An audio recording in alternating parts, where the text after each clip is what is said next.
Le modèle théorique cognitif de l'univers, un nouveau type de théorie de la réalité par Christopher Michael Langan, publié en 2002, plus connu sous le nom original de CTMU. Donc, nous sommes jetés dans la réalité. Donc, il y a une question naturelle. Qu'est-ce que la réalité? Que sommes-nous? Que sommes-nous par rapport à la réalité? Qu'est-ce que la réalité en général? Donc, qu'est-ce que la théorie de la réalité? Qu'est-ce qui est le discours qui me permet de comprendre la réalité? Et donc, on va commencer à développer les points clés avec le résumé. Dans la mesure où la science est observationnelle ou perceptuelle par nature, l'objectif de fournir un modèle et un mécanisme scientifique pour l'évolution de systèmes complexes nécessite ultimement une théorie de la réalité qui la supporte, dont la perception elle-même est le modèle, ou cartographie, théorie à univers. Donc, ici, on voit que dans le CTMU, la perception n'est pas seulement ce que nous utilisons pour nous connecter à la réalité, mais c'est un ingrédient beaucoup plus fondamental qui va être utilisé par la réalité pour devenir le modèle qui lie la théorie de la réalité à l'univers de la réalité. Donc le modèle, c'est ce qui lie une théorie, des signes abstraits, des choses qui expliquent comment ça se passe à l'univers, le concret qui implémente en fait la théorie, qui est un modèle qui lie la théorie à l'univers, donc ce modèle, et c'est la perception. C'est donc Christopher Langan a une perspective scientifique dans laquelle les théories scientifiques vont s'appliquer, mais il commence quand même avec le départ de Berkeley, esse est percipi, la réalité est perception, mais c'est une perception qui va devenir beaucoup plus générale, qui va se stratifier, qui va se modéliser pour permettre en fait à la perception de devenir le modèle même qui consolide la réalité, l'univers à sa théorie. Donc c'est comme ça qu'on commence le CTMU. Lorsque l'information est la monnaie d'échange abstraite de la perception, une telle théorie doit incorporer la théorie de l'information, tout en élargissant le concept d'information à un auto-traitement réflexif afin de parvenir à une description intrinsèque autonome de la réalité. Donc nous avons une réalité qui va être perceptive. Elle perçoit quoi? Elle perçoit de l'information. Mais donc la théorie de la réalité, c'est une théorie de l'information à travers de la perception. Mais en fait, il faut élargir le concept d'information parce que le concept d'information, c'est un concept qui est trop secondaire dans la compréhension classique de la perception et de l'information, parce que l'information, ça va être quelque chose qui est implémenté par des circuits électroniques, qui va être implémenté par tout un tas de choses sous-jacentes qui sont supposées exister a priori. Et pour une théorie de la réalité, en fait, l'information devient fondamentale, et donc il faut permettre à l'information d'émerger par elle-même, et donc c'est pour ça qu'on a un auto-traitement réflexif, donc l'information se regarde elle-même et s'auto-traite. Donc dans les théories de Kant, par exemple, vous avez, même peut-être de Sartre, vous avez l'être en soi, et donc avec Langan, il y a toujours des auto-traitements, auto-configurations, donc on est dans un monisme dans lequel la réalité réalise ses opérations, donc il y a toujours, plutôt que l'être en soi, c'est le soi-être, donc c'est le soi-traitement, le soi-configuration. Donc on est dans une description qui regarde la réalité comme elle est, en fait, dans son niveau général, donc il n'y a pas de séparation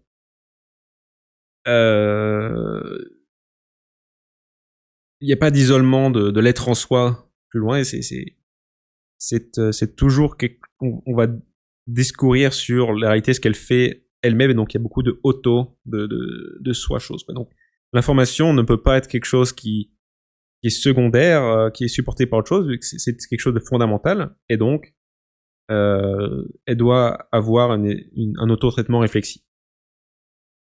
Cette extension est associée à une formulation limitative de la théorie des modèles, identifiant la réalité mentale et physique, aboutissant à une théorie de la réalité autogénératrice réflexive, automodélisante, identique à son univers au niveau syntactique. Donc, on élargit le concept d'extension, et donc, la théorie des modèles devient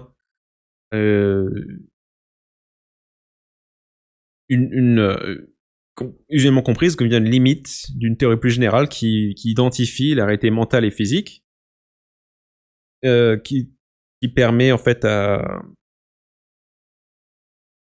cette perception d'être vraiment le terreau de ce que la réalité est.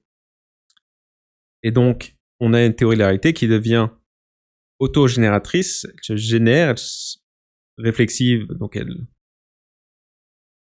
pointe vers elle-même réflexivement, qui se modèle, qui modèle sa théorie à univers, identique à son univers au niveau syntactique. Donc, dans le CTMU, la théorie, l'univers et le modèle deviennent la même chose, et donc quand elles sont séparées, ce sont plusieurs aspects, et fondamentalement, ce sont les mêmes ingrédients.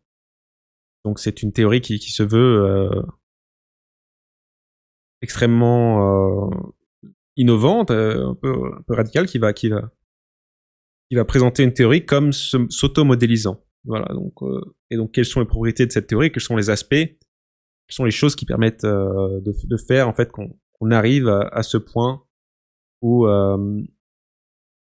la théorie supporte le modèle qui supporte l'univers, et tout ça avec génération. Donc, par la nature de cette dérivation, cette théorie, le modèle théorique cognitif de l'univers, ou CTMU, peut être considéré comme une extension réalité théorique super tautologique de la logique.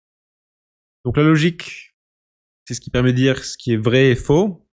Donc le CTMU va dire ce qui est réel ou non. Et en fait, il appelle ça une super tautologie, parce que la logique s'appuie sur des tautologies qui sont celles de la logique du premier ordre. Par exemple, le vrai et le faux sont définis avec des formules qui vont être les points de départ en fait de l'attribution du vrai et du faux, avec vrai, c'est vrai, donc l'intersection, l'union de la logique.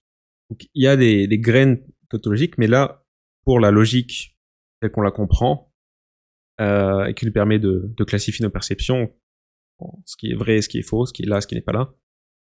Et donc là, il y a une super tautologie parce qu'on intègre la logique dans une théorie de la réalité elle-même qui permet de supporter sa théorie, son univers, avec de la perception.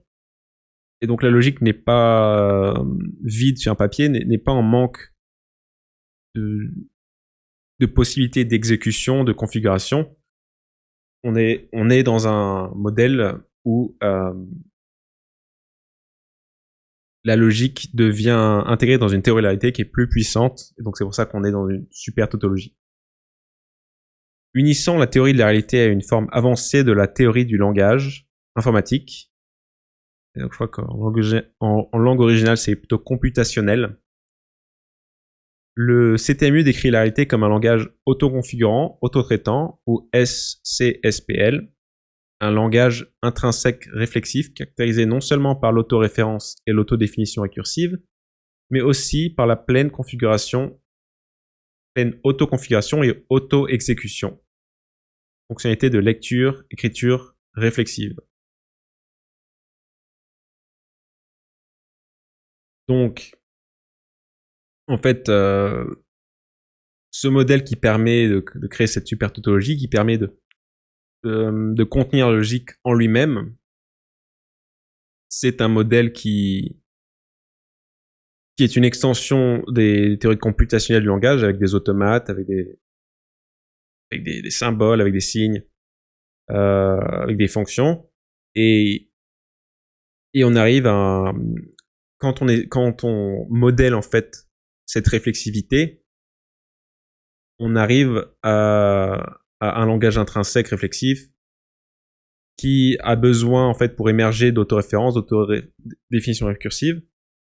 Et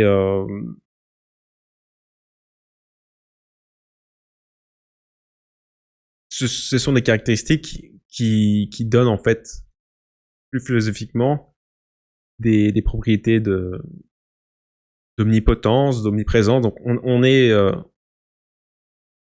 essaie d'utiliser des outils techniques pour comprendre la réalité et on comprend en fait qu'il réfère des notions plus philosophiques qui vont impacter notre manière de comprendre en fait la réalité en général. Donc la réalité SC-SPL incarne un monisme à double aspect consistant en une infocognition, une information auto-traductrice résidant dans des éléments auto-reconnaissants SC-SPL appelés opérateurs syntactiques. Donc voilà, on est dans le langage de Langan dont il a besoin pour développer sa théorie. Et donc un monisme, c'est-à-dire que la réalité est une, mais il va avoir plusieurs aspects. Aspects, disons, internes et externes. La syntaxe et l'état. Donc l'état qui est reconnu par la syntaxe. Je vois un vert bleu. Bon, vert c'est aussi une couleur, mais je vois un objet bleu où j'ai la syntaxe de la couleur que j'applique. Et la couleur existe parce que la syntaxe existe, mais après l'état aussi, il porte l'information de la couleur, donc il y a un état syntaxe, donc c'est le principal double aspect en fait de ce monisme.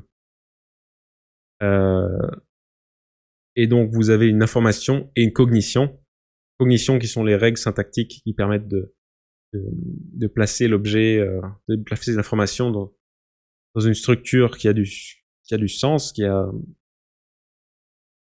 des dynamiques, qui peut être lu. Et donc cette syntaxe qui permet d'avoir de l'information qui est portée par des objets qui portent cette information et qui peuvent être configurés avec la syntaxe cognitive associée. Et donc, puisque l'information n'est pas en fait est fondamentale encore une fois, parce que la perception c'est ce qui permet de coupler la théorie de l'univers. Vous avez une information autotraductrice qui réside dans les éléments, donc dans les opérateurs syntactiques. Ces opérateurs syntactiques sont ces objets qui portent de l'infocognition. Et donc, il y a besoin d'un vocabulaire parce que traditionnellement, ce sont deux aspects qu'on étudie à propos du monde.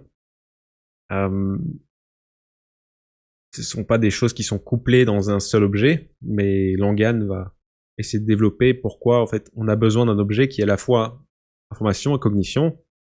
Et l'opérateur syntactique, c'est vraiment l'objet de ce monisme. Donc, la réalité est une, et c'est une quoi? Ce sont des opérateurs syntactiques qui sont stratifiés. Donc vous avez les hommes qui sont des opérateurs syntactiques particuliers. Vous avez l'opérateur syntactique général qui va être Dieu. Vous avez les sous-opérateurs syntactiques qui sont les particules qui vont avoir des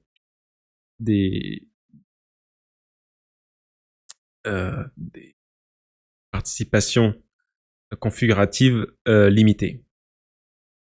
Le CTMU s'identifie lui-même à la structure de ses opérateurs et donc à la syntaxe distributive de son univers SCSPL automodélisant, y compris la grammaire réflexive selon laquelle l'univers s'affine à partir de la télèse non bornée ou UBT, un domaine primordial de potentiel infocognitif libre de contraintes informationnelles. Donc là, on a une explication de comment en fait ces opérateurs syntactiques se génèrent. Donc ils sont distribués. Le CTMU, c'est la structure générale de ces opérateurs, pas le contenu spécifique, mais la structure générale de tous ces opérateurs qui permettent à la réalité d'émerger, de se stratifier, d'évoluer. Et donc c'est une structure autodistribuée qui modélise son propre univers. Donc la grammaire réflexive la grammaire, c'est le temps. C'est donc le temps en fait en physique donc, naïve, on considère que l'évolution, le temps c'est juste un paramètre d'évolution, mais vous pouvez comprendre le temps comme toutes les transformations linguistiques de la réalité. En fait, les règles de grammaire, c'est ce qui génère le prochain temps. Voilà, donc la structure du temps, de la grammaire de l'évolution de l'univers, va se passer à travers ce CTMU qui est présenté par Christopher Langan. Et donc ça commence avec la thèse non bornée ou UBT, qui est un domaine libre de contraintes informationnelles, qui est donc c'est le domaine un peu de la source infinie des possibilités. Donc après vous avez une structure, le CTMU, qui va se générer à partir de cette source. Donc pourquoi le CTMU existe lui-même? Parce qu'en fait c'est une structure qui émerge de cette source de thèse non bornée. Et donc il explique les dynamiques, la structure de cet objet qui permet de s'automodéliser à partir de ce domaine d'infini potentiel. Sous la direction d'un principe anthropique limitant intrinsèque appelé principe télique, le SCSPL évolue par récursion télique, configurant conjointement la syntaxe et l'état tout en maximisant un paramètre d'autosélection généralisé et en s'ajustant à la volée à des conditions internes librement variables. Donc là, le principe télique, c'est un principe qui explique justement vous avez des états, des syntaxes, des infocognitions, donc c'est très bien, donc les choses peuvent se reconnaître, elles ont de la perception, mais dans quel sens on évolue? Et donc là, il y a la supposition d'un paramètre d'autosélection généralisée, parce que la réalité dans son ensemble se distribue et donc doit avoir une direction générale, disons. Et vous avez des récursions téliques qui sont les images locales qui sont aussi des images locales d'une récursion télique globale. Et donc c'est par l'évolution en fait se fait par récursion télique, ce qui veut dire c'est par de la télèse, ça fait référence à l'objectif, le but. Donc vous avez des modélisations de où on veut aller qui s'ajustent, d'accord? Donc il y a une sorte d'évolution de l'univers qui se réajuste dans le temps et vous pouvez l'expériencer vous-même dans votre expérience. Et voilà, donc il y a une direction qui s'ajuste, une vue d'où on va, et ensuite une récursion à partir de cette vue. On va à un autre endroit et on reconfigure en fait où est-ce qu'on veut aller. Et donc ça se passe au niveau de l'univers en entier. Et un principe anthropique par le fait que les hommes sont impliqués dans cette définition de cette autosélection de l'univers. Donc il y a un principe d'évolution qui est non seulement où les hommes participent, et qui est aussi plus général. Voilà, donc c'était mieux, c'est aussi une certaine théorie de l'évolution.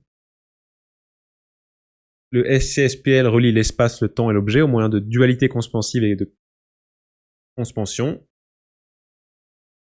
Un processus grammatical SCSPL présentant une alternance entre deux phases d'existence associées à la conception et à l'actualisation est liée à la dualité onde-particule familière de la mécanique quantique. Donc,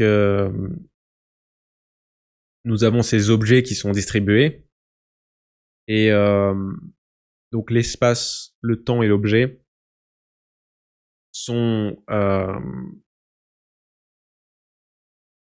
sont mis en dualité par le fait que l'objet va communiquer avec ces autres objets. En fait, ça explique en fait que ces expansions des fonctions d'onde et ces requantisations, ce sont des images de la communication entre les objets. Et donc, en fait, l'espace, le temps deviennent réduits. Donc l'espace, ça devient très à la syntaxe, le temps à la grammaire qui transforme. Et l'objet a cette stratification en fait des responsabilités dans les opérateurs syntactiques, plus ou moins. Vous avez et il y a en fait des mécanismes qu'il faut comprendre.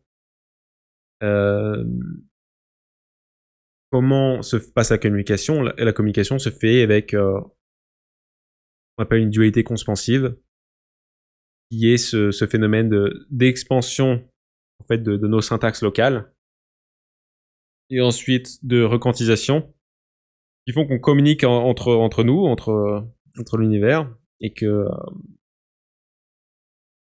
même au niveau global, l'univers se évoluerait comme ça, c'est-à-dire qu'il n'y a pas de lois qui ne sont supportées par rien.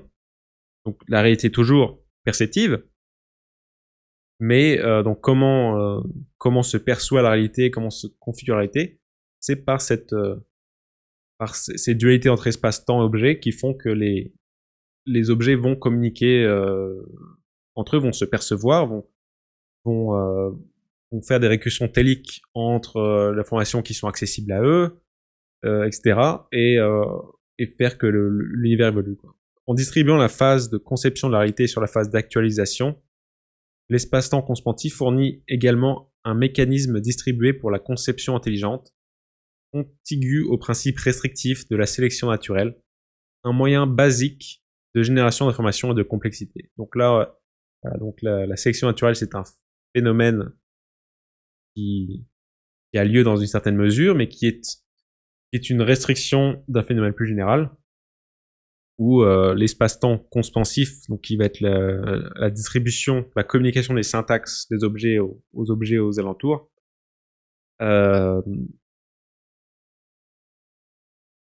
va permettre cette sélection qui est plus générale, qui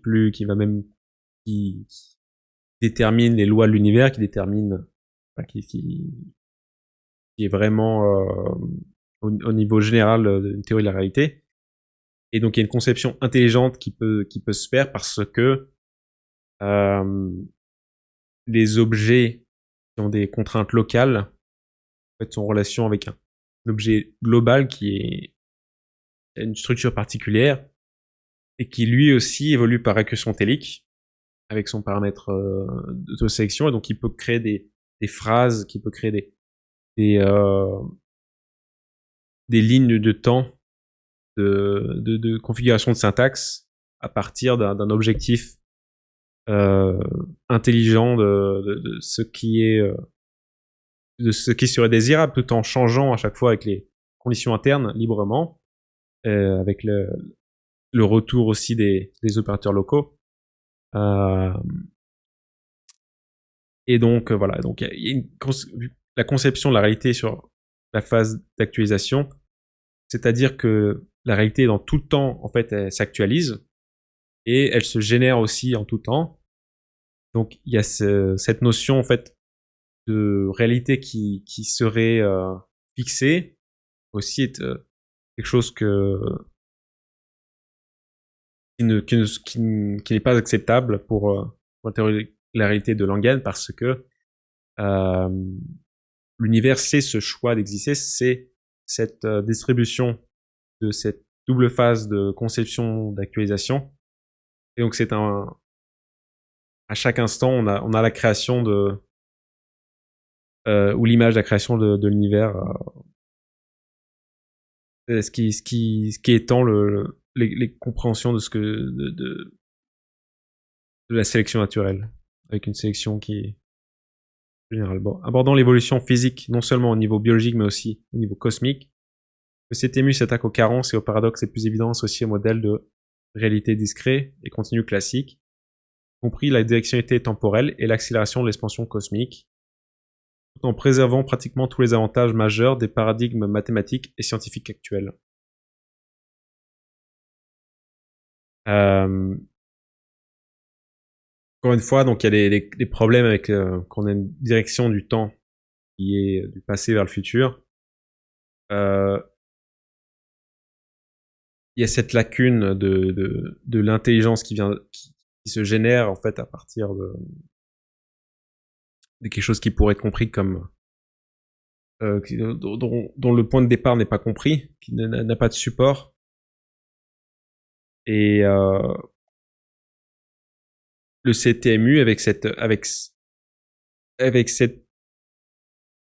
univers qui se génère à partir d'un domaine primordial potentiel et qui va se distribuer la configuration des syntaxes qui existent dans l'univers, la configuration des états. Montre comment il peut y avoir des syntaxes qui se génèrent et qui expliquent en fait les problèmes classiques qu'on a où les questions ne se répondent pas parce qu'il y a toujours le point de départ et donc c'est les modèles réalité discret continu classique n'arrivent pas à créer une explication de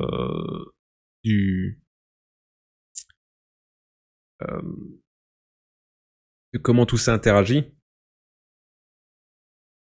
Et l'accélération de l'expansion cosmique aussi, il y a la question de l'univers s'étend dans quoi, et donc en dualisant l'espace-temps avec l'objet, en fait, l'objet lui-même va contenir l'univers, donc il va contenir la syntaxe de l'univers. Donc l'expansion cosmique, Langan a une vision où si quelque chose devient loin de vous, c'est vous qui portez la syntaxe de cet éloignement. Donc les objets ne s'éloignent pas dans quelque chose, disons, d'inconnu qui serait encore expliqué, mais devient vraiment fait partie de cette syntaxe distributive qui se conçoit, qui se génère, qui s'actualise à chaque instant. Donc quand vous avez par exemple Kant qui explique avec beaucoup de cadres fixes, il y a l'espace, le temps, de la perception, après il y a les catégories logiques de mon entendement. Donc, beaucoup de cadrans qui sont qui sont présentés comme plus ou moins arbitraires et des conditions de l'homme deviennent en fait internalisées dans les objets qui sont généralisés, donc pas seulement les hommes perçoivent, mais la réalité en général a une forme de perception. Ce qui fait que on a du sens qui est créé de façon, encore une fois, avec autodétermination, autoconfiguration. Donc, on a un discours qui est sur la réalité elle-même dans ce qu'elle est de façon le plus générale et qui admet des explications de ces évolutions et aucun gap, qui ne se repose sur rien d'autre qu'elle-même. Donc c'est ça la super tautologie du CTMU, c'est que c'est une théorie qui arrive à s'expliquer elle-même, à se percevoir elle-même, et ce qui en fait un point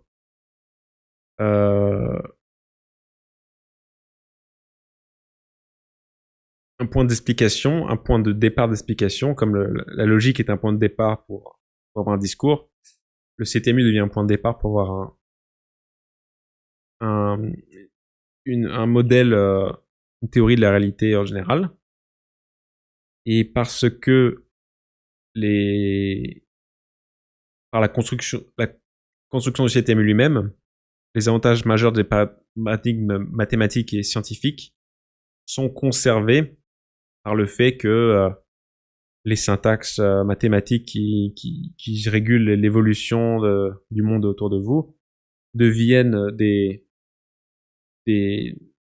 langages, des syntaxes qui sont projetés et distribués dans les objets, qui ensuite permettent de recevoir ces syntaxes et de modifier des états de ces syntaxes et qui permettent de les mettre, de les faire apparaître, de les mettre en mouvement, de les rendre actuels. Et donc vous avez ces lois mathématiques qui permettent d'être distribuées sur les objets, qui permettent la communication des objets. Et voilà, donc les carences qui peuvent être les carences majeures qui sont des gaps explicatifs, qui sont le besoin de se reposer sur des choses qui sont qui ne ferment pas la théorie de la réalité sur elle-même, qui laissent des points un peu de vide, et aussi une explication de la conscience aussi des hommes. Et donc je pense que ce qui est fondamental dans le CTMU, c'est que j'ai une compréhension des hommes qui est rénovée, parce que l'homme devient en fait une image de l'univers qui se déploie, et une image qui configure aussi ce paramètre d'autosélection généralisée, donc qui configure cette évolution, et la syntaxe humaine devient aussi quelque chose qui n'est pas qu'une émergence comme une illusion, mais qui est un processus, tout comme il y a la directionnalité temporelle est chamboulée par le CTMU, il y a aussi une directionnalité fonctionnelle où l'objectif de haut niveau, je veux aller marcher quelque part, va permettre de configurer des objectifs de plus bas niveau, et de façon tout à fait générale par rapport à la théorie de la réalité, donc de façon générative, de création de nouvelles syntaxes, qui deviennent des syntaxes que la réalité essaie, valide, ne valide pas, et il y a des conséquences pour la théorie de ce qu'est un homme, de ce qu'est l'âme, de ce qui est de comment l'esprit se interagit avec le réel, et donc le gap cartésien entre l'esprit et la matière, avec les lois qui sont une certaine chose, et après l'esprit qui est au-dessus, qui est dans un autre espace. Ça, c'est des choses qui sont éjectées, donc il y a vraiment un monisme qui permet l'expression de lois scientifiques, et qui permet l'explication aussi donc de la conscience, de comment tous les objets interagissent entre eux, et ça se fait de façon tout à fait générale. Donc c'est un texte qui paraît très important, et donc c'est la compréhension, le développement de langage permet de poser des noms, de poser des principes qui permettent de comprendre comment tout ça fonctionne, et donc la promesse du CMU, c'est ce nouveau type de théorie de la réalité, nouveau type de façon de comprendre les hommes, de comprendre la science, de comprendre comment l'univers a évolué, et ce sont des travaux que j'ai trouvé intéressants, et que je vais peut-être continuer cette série d'explications avec de prochaines lectures de CTMU ou d'autres travaux de Christopher Langan.